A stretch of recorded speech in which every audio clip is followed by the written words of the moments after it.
National लोक कल्याण party ने मंगलवार को दिल्ली प्रेस क्लब में आयोजित एक प्रेस कॉन्फ्रेंस के दौरान आगामी दिल्ली विधानसभा चुनावों में सभी 70 सीटों पर चुनाव लड़ने की अपनी महत्वपूर्ण राजनीतिक घोषणा की, जिसने राजधानी के राजनीतिक परिदृश्य में एक महत्वपूर्ण क्षण को चिन्हित किया।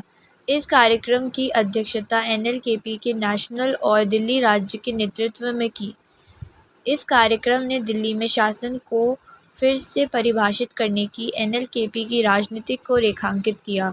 इन घोषणाओं ने दिल्ली से परे एनएलकेपी की राजनीतिक महत्वाकांक्षाओं को और मजबूत किया, जिसमें पंजाब में विस्तार करने और प्रमुख गठबंधन बनाने पर ध्यान केंद्रित किया गया।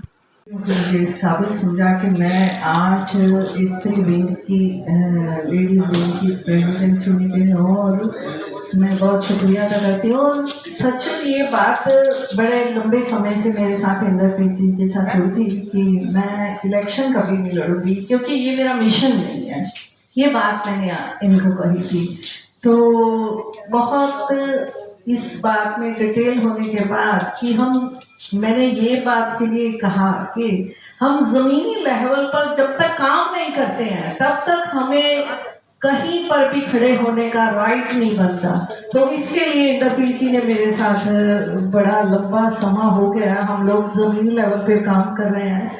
तो एजेंडे हमारे पास 3 होते हैं, एक कमाई है, एक पढ़ाई है और एक दवाई है। ये 3 एजेंडों को लेके इंसान जिंदगी को जी सकता है। जिंदगी जीने के लिए हमें क्या चाहिए? ये तीनों चीजें चाहिए। और जो सरकारें अभी तक आ रही हैं, और बहुत बार एक बात की हंसी की जाती है कि हमारे घर पर तब आएंगे लीडर जब वो वोट मांगनी होगी। ये बात सच है, आप सारे ही मानते होंगे जरूर कि जब वोट होंगी तभी लीडर की शक्ल दिखेगी। मेरे पास से भी कभी क्वेश्चन आता है कि कौन से लीडर को हम वोट दें। मैं कहती हूँ उसी को देना जो आपका फोन उठाएगा।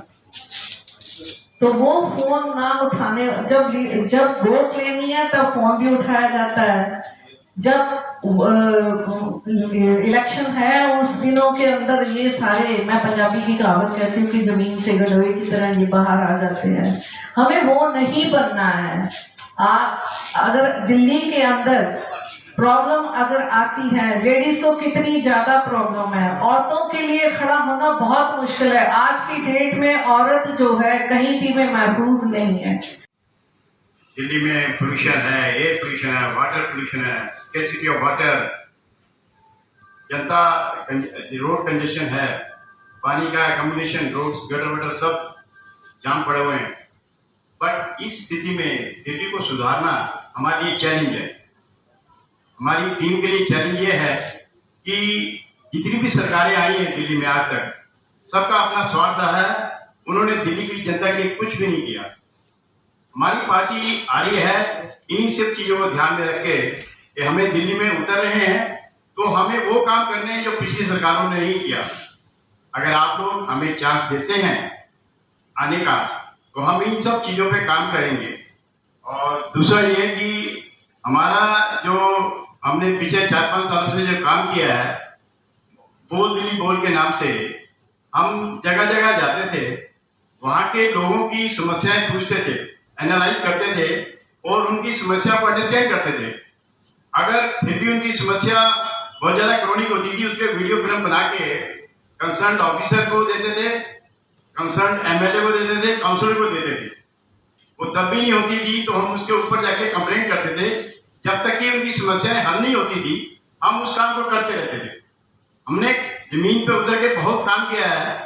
अब हम चाहते हैं कि जनता हमें चांस दे और दिल्ली में हम आए, उतरें और मेरे हिसाब से हम 70 सीटों पे लड़ेंगे with the alliance of other parties. तो कोशिश यही है कि दिल्ली में अगर आप लोगों का सपोर्ट रहा तो हम जीतेंगे। दिल्ली की समस्याएं इतनी है, वो सब लोग आप जानते हैं। वैसे दिल्ली का अलायंस हमने किया है D for development. Behind us, we are from public and we will work for public and we will work with public.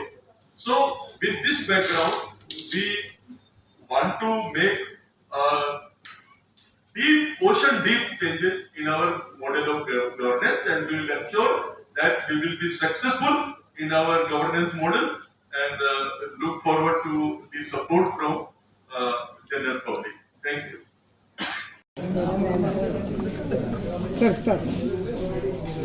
आज पार्टी का लॉन्च किया गया है। इस पार्टी के अंदर क्या क्या आप मैनिफेस्टो के अंदर लेके आने वाले हैं जो अभी तक नेशनल पार्टीज ने लोगों को नहीं दिया है?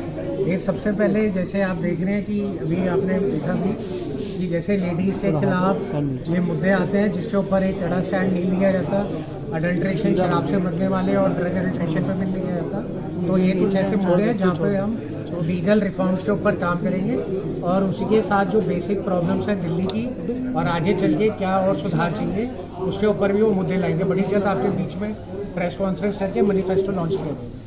सर, ये जो पार्टी आपने बनाई है, क्यों ज़रूरत पड़ी है पार्टी बनाने की? ऐसे क्या मुद्दे थे जिनके लिए आपने पार्टी बनाई? जैसे आपने देखा होगा अभी लेटेस्ट रजिंदर नगर के अंदर जो हुआ, ये कहीं पे भी दिल्ली के अंदर किसी के साथ भी हो सकता है। तो अगर इतना ही बढ़िया सिस्टम और डेवलपमेंट और गवर्नेंस होता तो ये नौबत ना आती। एक बहुत इम्पोर्टेंट मुद्दा है कि बेसिक लेवल पे बहुत कुछ करने की जरूरत है। आज दिल्ली की मुख्यमंत्री बदल दी गई हैं, अब 4 महीने या 5 महीने तक वो रहेंगी जब तक विधानसभा चुनाव नहीं हो जाते। अब वो किस तरीके से चीजें बदलेंगी जो फिर लोग उनको समझने में लग जाएंगे, यही चलता आ रहा है। तो उसके लिए ये नया विकल्प आ गया है कि पुरानों को देख चुके हैं, एक बार नए हो तो मौका दे और अपनी भागीदारी लाए। सर, एक बात है कि आप सब ने कहा कि आप सब नॉन पॉलिटिकल बैकग्राउंड से हो, क्या आप पॉलिटिकल बैकग्राउंड वाले लोगों को भी मौका दोगे अपनी पार्टी में? जो भी लोग हमारी विचारधाराओं से और जो भी हम लोगों ने लेडीज़ की और वुमेन डेवलपमेंट और सारे मुद्दे रखे हैं, जो उस विचारधारा में जुड़ना चाहेगा उसको हमारी पार्टी से मौका दिया जाएगा। सरबत दा भला की आप बात कर रहे हैं, तो सरबत दा भला वेलफेयर ऑफ ऑल पॉलिटिशियन कैसे करेगा? सरबत दा भला हम लोगों ने पॉलिटिशियन का नहीं